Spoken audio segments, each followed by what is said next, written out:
more time. Hey everyone, welcome to Victory Condition Gaming. My name is Doug. Today I am going to be playing the Star Wars Imperial Assault Legends of the Alliance game. It is a new companion app for Imperial Assault that you could let you play solo or co-op, and eventually we're going to be doing a campaign on this channel right after Christmas. So I thought, what better time? We've got a snow day today. Let's set it up and see how well we can get our shots and see how well this is going to work. And you guys can give me a little bit of feedback whether or not you like this setup. And yeah, so the first shot, of course, is going to be this shot right here of just me talking into the camera, letting you know what I'm thinking. And yeah, that'll be the first shot. The second shot, of course, will be the overhead shot with the screen of the Imperial Assault app, Legends of the Alliance. And this is where you're going to see, hopefully, most of the action. But for today, we're going to be doing the tutorial, just to kind of give you a run through and see how it all plays out. I did cheat a little. I went and got the setup and got the tiles for this scenario first. So hopefully we can save a little bit of time in the setup, but that's what's going to happen there. All right, so I want to thank everybody for watching. If you like this video, please give it a thumbs up. If you would change something, let me know in the comments. If you are interested in our Imperial Assault campaign, please give this channel a subscribe or follow, or wherever you're watching this. Please let me know. All right. So let's take a look at this Imperial Assault app. So right now we're going to do a new game. It says select campaign. We have Legends of the Alliance tutorial and then Flight for the Freedom Fighter. We're going to do the Legends of the Alliance tutorial. Legends of the Alliance tutorial, whether you are brand new to Star Wars Imperial Assault or a veteran of the game, this tutorial will teach you how to play Star Wars Imperial Assault, Legends of the Alliance. Excellent. Wreckers. No, that's not the one that I was going to do. Let's do this one. Have you played any version of Star Wars Imperial Assault before? I have, but for the purposes of this video, we're going to say no, and we're going to play with two heroes. Because you can only play with two heroes when you're playing solo, and we're going to name this one the Wreckers as well. It's a little throwback to Transformers if you are Transformer fans.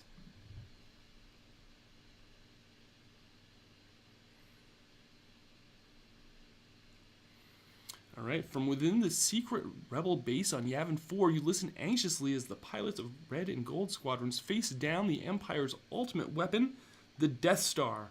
You cheer with joyful relief when Luke Skywalker destroys the Imperial installation with a single shot. You stand at grateful attention as Princess Leia Organa presents Skywalker and Han Solo with awards for their meritorious service.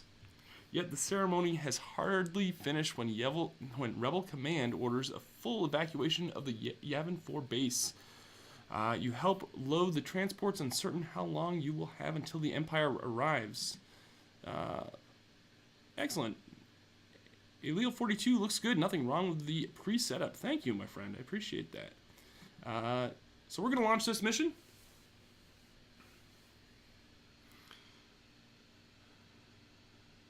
And it says, in Imperial Assault, 1 to 4 players take part in an epic Star Wars adventure. Each player controls his or her own hero of the Rebel Alliance, and you must all work together to accomplish the goals of the campaign that you are playing. The campaign is played over a series of missions, and though you might lose individual missions, the campaign will continue until it reaches its conclusion. The fate of the Rebel Alliance is in your hands. Excellent. Also, since we're playing with 2 players, each character gets, or 2 heroes, each hero gets plus 10 for their hit points. Just that's the way it works when you play a 2-hero scenario. This tutorial will teach you how to play Star Wars Imperial Assault, Legends of the Alliance. This tutorial only provides a broad overview of the rules. Terms in bold text refer to specific entries in the Imperial Assault Rules reference guide included in your core set, where you can find more information on those topics. If you need to review past messages, you can find them in the message log by selecting the indicated icon. The message log also displays your current objective. When you are done, select anywhere outside of the message log to close it. You had just arrived at the Rebel base on Yavin as new recruits when the Death Star came to destroy the moon. Now the Death Star has been destroyed. Nearly everyone on the planet is preparing to evacuate the base. You, however, are to undergo training to become soldiers and perhaps one day, legends of the Alliance.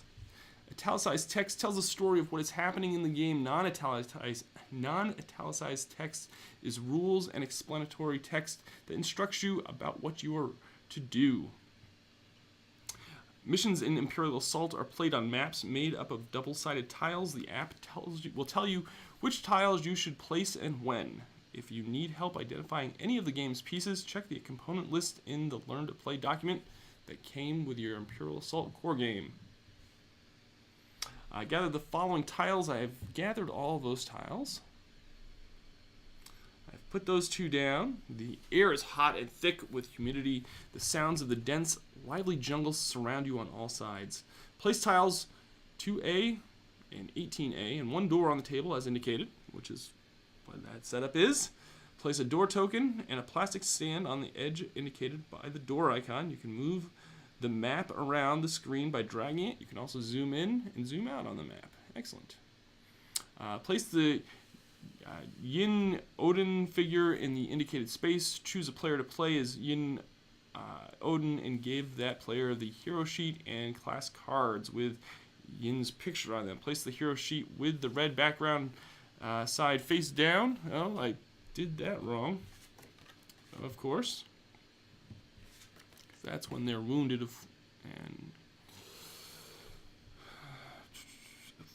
class cards can be earned by the heroes over the course of the campaign. For now, keep the class cards face down. I have those right here on here. Keep those right there. Place the Garhan figure in the indicated space. Choose a player to play as Garhan and give the player the hero sheet and the class cards with the Garhan's picture on them. So we're just gonna, we'll just for that. At attention soldiers, a voice calls out. A uniformed human stands at the top of the set of the stone stairs looking down over you. My name is Corporal Kish. I'm here to get you into fighting shape. The Alliance needs all the fighters it can get if we're ever going to overthrow the Empire. And then we place a Imperial token right there, a Rebel Trooper token, sorry, on the indicated space. This Rebel Trooper is Corporal Kish. Place the gray Rebel Trooper deployment card and red card back with the Rebel, red card back with the Rebel icon. That's what this is right here. Normally, allies like the Rebel Trooper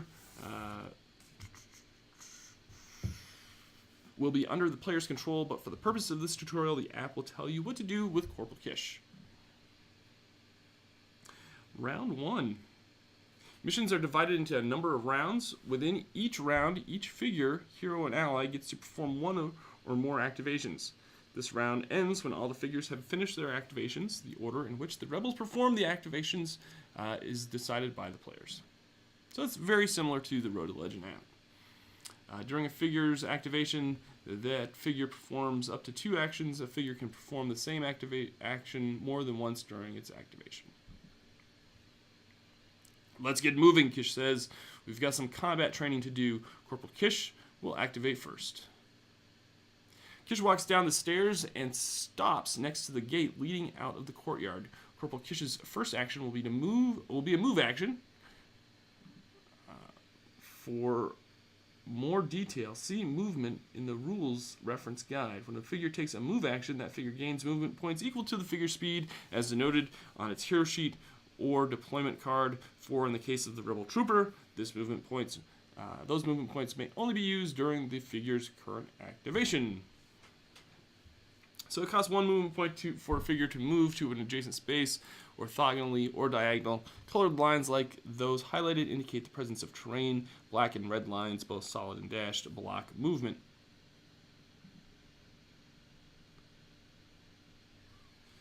evidently Corporal Kish is going to move right there. Move Corporal Kish as indicated. The highlighted spaces indicate the path Corporal Kish took to move to the door, moving through Yin's space on the way. Figures can move through but not stop in spaces containing other figures. Moving through a space with a hostile figure costs 1 additional movement point. The doors are placed along edges and block movement across those edges. Tokens like this door have their own rules that are defined by the mission. You can select a token on the map at any time to read the rules that apply to that token. An ancient rusty gate leads out of the courtyard. A rebel may interact with this door to open it. We can cancel or we can interact, and it just says above is the message you would see if you selected this door. The door can be opened with an interact action as indicated by the little arrow thing right here. The arrow icon indicates that this option requires an action, so we're going to interact with the door. I guess we probably have to continue and then hit interact. And at this point, this is where we open the door, and all of this comes into play. Let's see here. This is going to go here.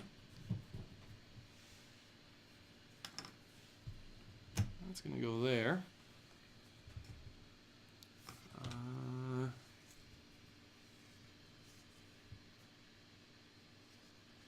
I'm kind of putting this all upside down, so it's kind of hard to... It's not going to work like that. I think that goes like that. Maybe? I don't know. We'll take a look here in just a second. Oh, this is where it's going to get kind of... Oh, you know what? That's because that's supposed to go there. That is supposed to go here. And then...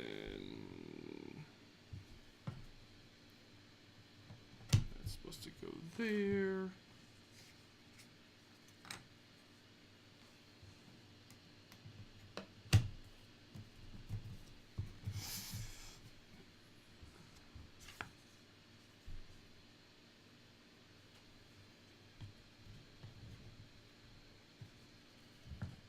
Is that how that goes? Nope.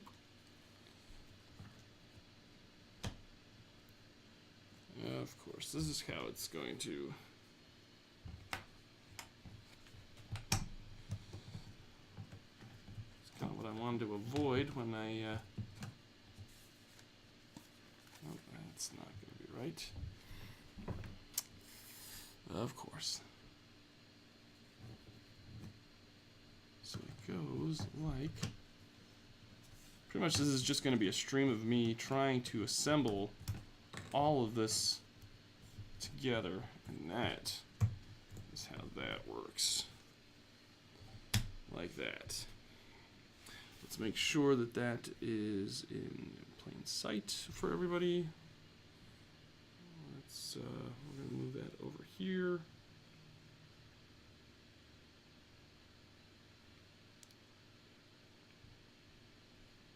I don't know if you can see that very well. We're going to move some of these characters over on some of these cards.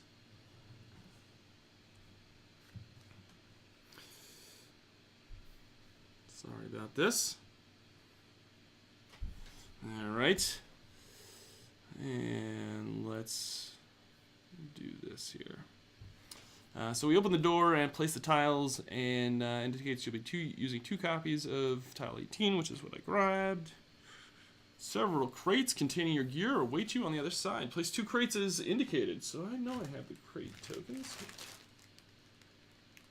Where did I... That is one thing that I will say with this game, is that there are a lot of little pieces. But if you're a Star Wars junkie like I am, this is definitely how you always envision playing a Star Wars board game. Or even just Star Wars toys. Alright, so Corporal Kish steps through the gate and motions for you to follow him. Because Corporal Kish has 1 movement point remaining, he can spend it now and has 1 more space. He's going to move it right there. Corporal Kish has taken 2 actions, a move and an interact, and spent all of his movement points. So his activation is now complete. When a hero or ally finishes its activation, select its portrait to inform the app that the activation is complete. Then the next hero or ally will be able to take its activation. In games with fewer than 4 heroes, 1 or more heroes will have 2 portraits stacked on top of them, which is what this looks like. These heroes get to perform 2 activations in a round. A hero cannot perform its second activation until each other hero has taken its first activation. So now we're going to hit that and check him off, saying that he has activated. Grab your gear from the crates and follow Corporal Kish. Have each hero perform an activation one at a time. Select a crate to learn the rules for interacting with the crate tokens. The little rebel objective updated at the bottom of this message indicates that you have a new objective. Remember that you can find your current objective in the message log at any time. Objective updated. 1 of 3. Open each crate and follow Corporal Kish. Alright, so now we are going to activate... we're going to activate Jin. And Jin is going to, she has a movement of 5. So let's go 1, 2, 3, 4. And then she's going to pick up this crate right here. Crates like this contain useful items that can help the heroes during a mission. Open a crate requires an activation. The highlighted spaces that are valid spaces from which to interact with this crate. Note that figures can end their movement in a space with a crate. So we're going to interact with that. You open the crate and find a vibro axe inside. The player with the Garkan searches Garkan's class card for the card called Vibro Axe, which is what I've got right there, and places it face up next to Garkan's hero sheet. This is Garkan's starting weapon. In typical mission, you would start with this card in play. For details about weapons, see item cards in the rules reference guide. And that comes off the board. And then she has one more movement, so she's going to move right there. And that is going to be Jin's first... Jin's first activation. Now Garkan's going to go, and he has a movement of 4. 1, 2, 3, 4, and he's going to open this crate. And we're going to open that, and you find Jin's vintage blaster. Places it face up next to Jin's hero sheet, which is right there. In its typical mission, you would start with this, of course. Having collected your gear, you head out to the combat range. Objective updated. Perform activations until each hero occupies a space indicated for that hero in the app. When the hero is in its assigned spot, select its portrait on the map to inform the app.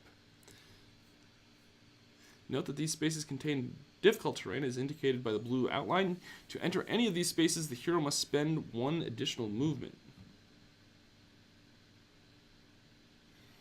Alright, so that's going to be, that was 4 movement for, and then an activation for Garkan.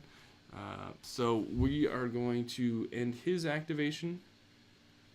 And then just remind you again that in 2-player games, each hero gets 2 activations, and you can see the double portrait. So we're going to now activate Jin, and she's going to go 1, 2, 3, 4, 5, and then she can also, what do we need to, where do we need to take her? I need to take her somewhere.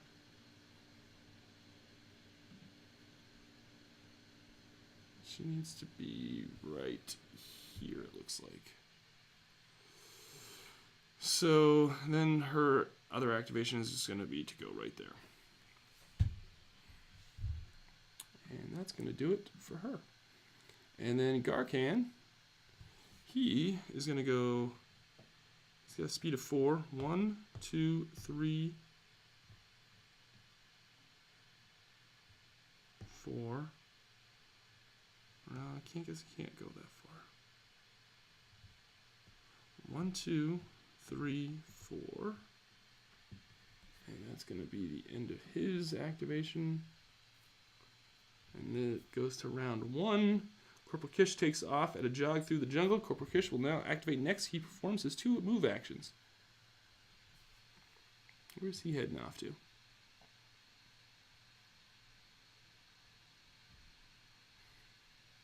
Okay, so Corporal Kish is going to go right around here. So actually, I could have gone a little bit further with Garkan because he could have gone diagonal. I always forget that they can go diagonal and it's the same. Note that Corporal Kish spent 2 movement points entering this space because it is difficult terrain. And now we need to end Kish's turn. And we are going to move, Garkan 1, and that's it. Yes, she's in that space. And Garkan is in that space.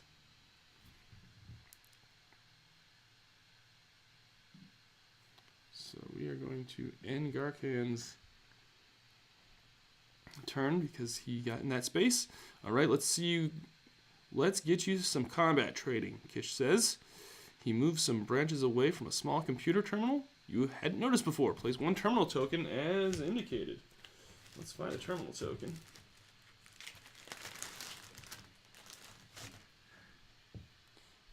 And I guess he was supposed to be right there.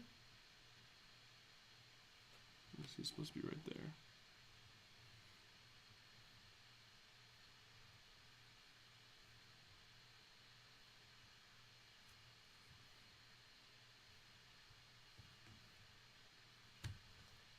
So he was supposed to be right there. I guess they were supposed to go right there. Sorry about that. It's since I've got the app one way and then the board set up one way. It gets a little confusing. I apologize for that, but I wanted to make sure that you guys all saw the correct angle for the table. The corporal flips a couple switches on the panel, but the terminal begins making a grinding sound and then goes black. Kish flicks the switch up and down several times, but the terminal shows no sign of life. Are there any of you handy with a wrench? He asks. The terminal requires repairs. Fortunately, Jin is good with technology, as indicated by her 3 dice of her tech attribute. She will now attempt to pass a tech attribute test. She has looks like a blue, a yellow, and a green. To perform an attribute test, roll the dice listed next to the indicated attribute, in this case tech, and enter the number of surge icons you got on your dice below. Ignore any numbers and damage symbols on the dice. The app will inform you if you succeed based on the number of successes. So we've got a yellow, a blue, and a green. And we have 2 surges. You open up the terminal and quickly find the source of the problem. After a quick bypass, you close up the terminal and flip a switch, bringing the machine back to life. Nice job, Corporal Kish says. The corporal flips a few switches in the terminal, and a number of small spherical training remotes deploy from a container hidden behind the terminal and spread out around the immediate area, hovering a few meters off of the ground. Place 6 neutral mission tokens as indicated. Oh yeah, here they are. Wondered what these were for. So one goes here. One goes here. One goes here. The other one goes here. One goes there. And it looks like the other one goes up here. Yeah. Neutral missions tokens are used to represent a variety of things from bystanders to secret passages. The rules for neutral mission tokens are defined in each mission. You can find these rules by selecting the token in the app. For this mission, these tokens represent training remotes. We'll use these remotes for target practice, Kish says. Allow me to demonstrate. He pulls out his blaster pistol. Corporal Kish now activates. Normally, an ally cannot activate twice in a round, but we are breaking the rule for this demonstration purposes. Corporal Kish wants to perform an attack. He has a ranged attack, which is indicated by the blaster icon in the bottom right corner of the Rebel Trooper card. To perform a ranged attack, a figure must have line of sight to its target. Let's see which remote Corporal Kish has in his sights. Line of sight requires that you are able to draw 2 uninterrupted imaginary lines from a single corner of the attacking figure's space to 2 different corners of the target space, as shown here. You can see from these sight lines that Corporal Kish does not have line of sight to this remote because the line of sight cannot be drawn through spaces occupied by figures. Similarly, Corporal Kish cannot see this remote because his line of sight goes through Jin space. For those 2 remotes, Corporal Kish's line of sight must pass through walls, which are black lines, so he cannot see either of these remotes. Note that blocking terrain, solid red lines, also blocks line of sight, but impassable terrain does not. Corporal Kish has line of sight to each of these 2 remotes. For more examples of line of sight, see the appendix in the Rules Reference Guide. So Corporal Kish will perform a move action to get closer to his target. So he's going to move over to here. And he's going to take out this one right here. The Corporal raises his pistol to eye level and takes aim at the nearest remote. Corporal Kish will now perform an attack. Note that he still has line of sight to the remote from his new space. Roll the attack die shown next to his blaster icon on the Rebel Trooper card, 1 blue die and 1 yellow die, to perform Corporal Kish's attack. That looks like a good one. Now add up the numbers shown on the attack dice you rolled to determine the attack's accuracy. So with this one, he has a 3 and a 2, so that means he has a 5. Now the remote that the Corporal is targeting is 2 spaces away, so if the attack's accuracy is at least 2, then the attack hits. So he is 2, we had 5, that hits.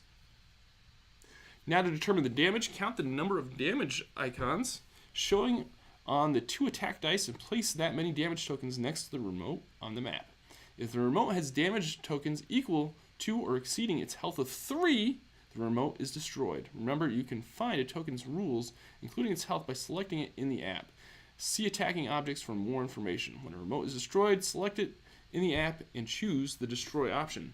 Resolve Corporal Kish's attack against the remote by placing the appropriate number of damage tokens next to the remote. Does the remote have at least 3 damage tokens next to it? Yes, it does, because we got 1, 2, 3. This is going to come off. The remote explodes in a cloud of smoke and sparks. Its shattered remains falling to the ground. Discard this mission token.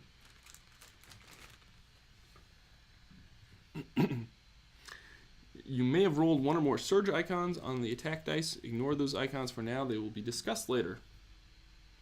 Garkan's Vibro Axe does not have a ranged attack icon, but instead it has the melee attack icon. Figures with the melee attack, it looks like a lightsaber kind of deal, must be in the same space as or adjacent to their target to attack. Melee attacks ignore accuracy, so you don't have to have those numbers on the dice. Now that you've seen how it's done, show me what you've got, Corporal Kish says, stepping back next to the terminal. Move Corporal Kish as indicated using his remaining movement points, then perform attacks against the remotes until they're all defeated. Defeat all the remotes. Alright, so Corporal Kish is going to move back to here. Let's see here. We're going to have Garkan move 1, 2, 3, 4. Alright, you know what? We're going to do, he's right here, we're going to do 1, 2, 3, 4, and so then that way he's adjacent to both of these remotes. And now we are going to do an attack with his Vibro Axe. His Vibro Axe has a red and a yellow. And we're going to attack this one for right now.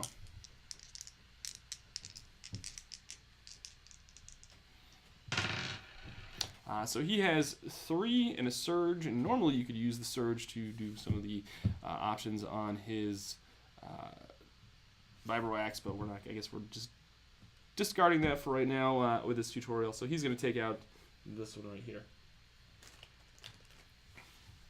So we're going to click that. We're going to do this. We're going to destroy it.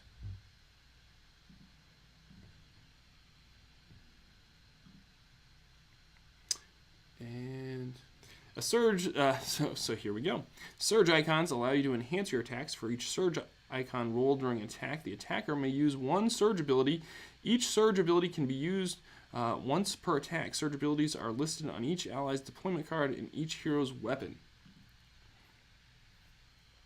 Let's discuss some of the surge abilities that you will encounter during this tutorial. The surge adds +1 damage, adds +1 icon to the attack results, +1 accuracy, improves the accuracy of the attack. Pierce 1 is used to counter a target's defenses and will be discussed in more detail later. Cleave 1 allows the attacking figure to deal 1 damage to something other than the target of the attack. If Garkan is adjacent to 2 remotes when he attacks one of them, he can use Cleave to place 1 damage on the other remote he is adjacent to. So that worked out very well. So we're going to do that. Continue performing activations until you have defeated all the remotes. So, that is Garkan's second action. Oh, maybe he wasn't supposed to activate his second activation. That's my bad. Because Jin was supposed to go first before Garkan could do his second one. So let's make up for that a little bit. She is going to... I think what she's going to do is she's going to move over. She has 5 movement. She's going to do 1, 2, 3, 4, 5. Now that she can't attack through here. That's okay. And then she is going to attack this. She's going to shoot at this remote here. She has her blaster rifle, which is 2 green. And she has 4 damage on that with no surge, and 3 accuracy, which is well within the 2. So that destroys that remote.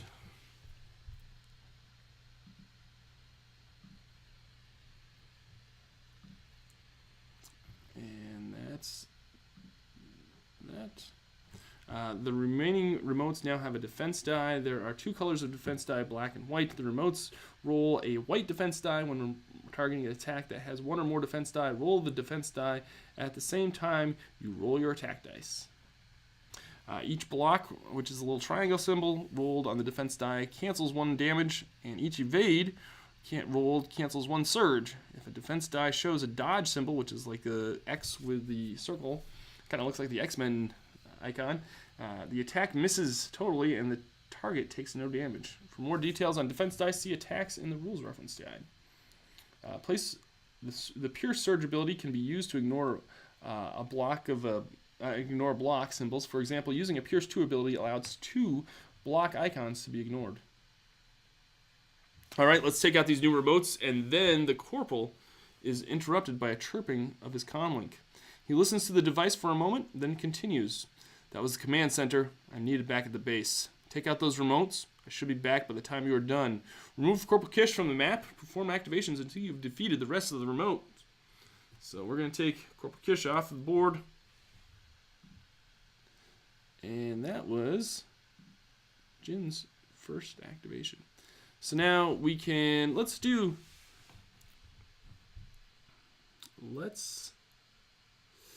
me think here. What is the best way I can do this? I'm not going to be able to get up to these, so I was thinking maybe I could move Gurkhan up to this and do the same thing that I did with the first attack, but I think I'm just going to take out this guy. I'm going to move this one, Jin, over and have her take out some of these remotes. So we're going to attack this remote with the Vibro Axe again with Gurkhan, and he rolls, of course, the red. And I've got to roll the white die for the remote now. So he has 3 damage and 2 surges. So he is going to, but the remote blocks one of them. But he has Pierce 1, so that was going to cancel out, and he's going to go through for 3 damage, which takes out this guy, no problem.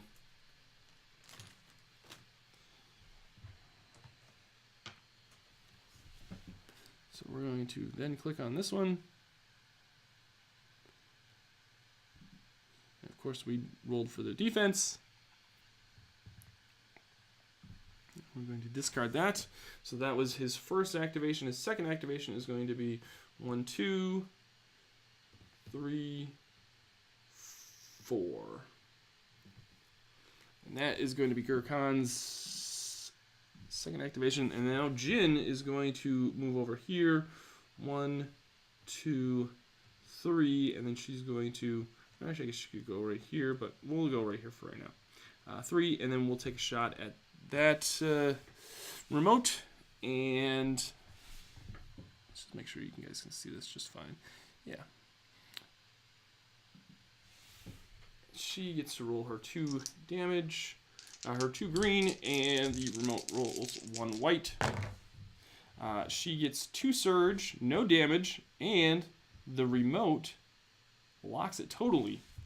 So actually there was probably a force field or something around that remote, and she wasn't able to hit it. That's unfortunate. So that is her second activation. So this is round 3. Nothing else is happening. So I think what we're going to do is I think Gurkhan is going to come up here. We're going to activate him, and we're going to hopefully, we'll see, do this cleave ability, and he is going to attack this one.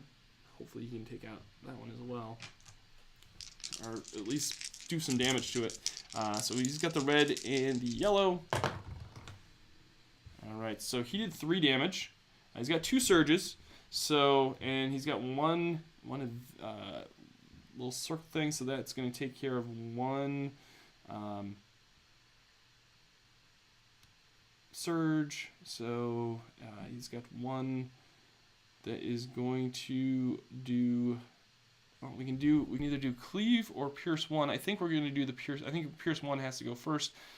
So we're going to actually just use that 3 to go through that block and take out this remote. So we didn't do any damage to that, unfortunately, but that's okay. Hopefully Jin will be able to do it this activation. So Jin is going to now shoot this remote with her vintage blaster. Alright, this is much better. So she got 3 damage, she's got 5 accuracy. The 5 accuracy is enough range to get to the target. She's got 1 surge, 3 damage. We've got 1 block and 1 evade, so it's going to take that surge out of there. 3 damage, 2 blocks. I think it just does 2 damage to this remote, unfortunately. It does not take it out. Or does she have?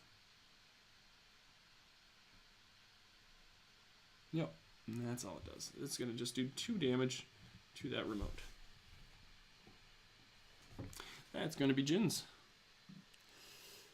And now Gurkhan's going to come up and just be like, he's going to take a swing at it because he just is a beast. And we only have 1 more hit point to do. Alright. Good thing that he did 2 damage.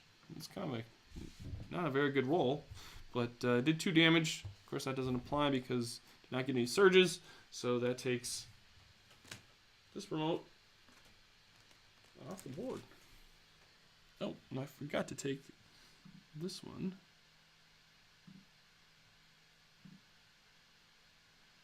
Well, I hope that doesn't. No, it doesn't. Good deal.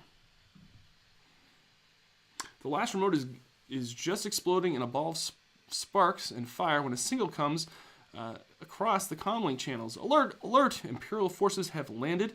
Begin evacuation procedures immediately. You decide you'd better get back to base.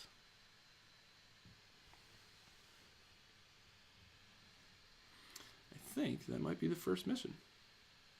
This is the campaign map. You will return here each time you complete a mission. You will learn more about the campaign map after the third tutorial mission. The app automatically saves your progress through the game when you start or complete a mission, and at the end of each mission round, you can save your progress yourself by selecting the main menu highlighted below and selecting Save and Quit. There is one mission displayed on the campaign map, the next tutorial mission. To begin the mission, select that mission on the map. A window will open to display a description of the mission. Select Begin Mission to start that mission.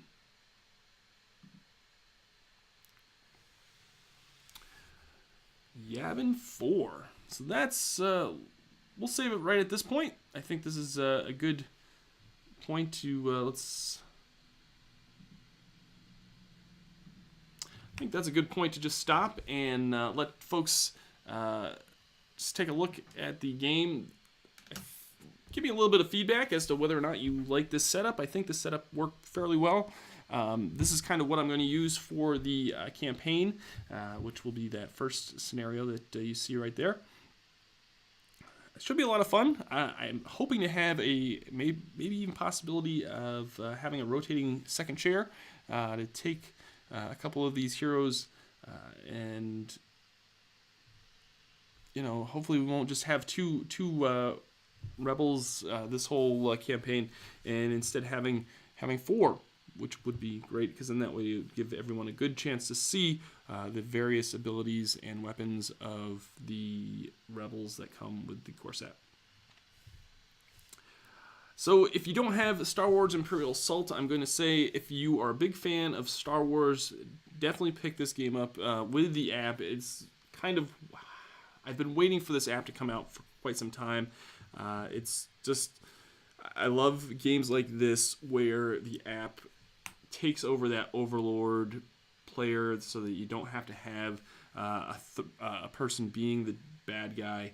It just makes it a lot easier. Plus, I like the fact that you can play this solo. So even if you just want to just kind of just play with some Star Wars toys for a little bit, you can, which is fun.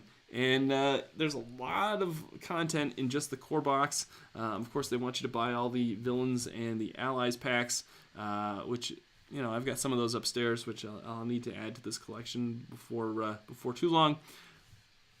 But yeah, let me know what you think. If this is a good setup for the Star Wars Imperial Assault campaign, then I think I'm going to keep it like this. I think it looked pretty good. I've got a new mic. I've got a new camera. I've got lighting. It's much better than I think it was when I did our Road to Legend setup. Let me know. I really am excited to do this starting the day after Christmas. We're going to do it December 26th at 8 o'clock, and I'm still trying to work out whether or not who my second chair is going to be. I think I might call in my brother, because I know my brother's a big fan. Of course, it kind of depends on his schedule. If you're interested in being our second chair at our house, and you live locally, because I know I have some viewers that are local, let me know. Let me know in the comments. Or maybe we can even, I'm not sure how we can maybe Skype someone in online. That would be pretty cool. All right, that's going to do it for me. Thank you so much for watching. If you like this video, like I said, give it a thumbs up. If you are interested at all with our Imperial Assault campaign starting at the end of the month, please give this channel a subscribe, follow, like, whatever, because I like to do this stuff, and it was a lot of fun last year. Actually, no, was it last year or 2 years ago when the Road to Legend came out? We did that with my brother, and it was just a lot of fun, and I really excited to do this with a property that I grew up with. Star Wars was kind of my thing when I was growing up. It was like Star Wars, Transformers, Ninja Turtles, those, As you can tell, I'm an 80s kid, and I love those properties. So getting to play a full campaign for folks online is going to be a lot of fun, and I hope you guys will all enjoy it too. All right, and that's going to do it for me. Thank you so much for watching. We'll see you on the next video. This has been Victory Condition Gaming, because winning shouldn't be the only victory condition when you get to the table. We'll see you later.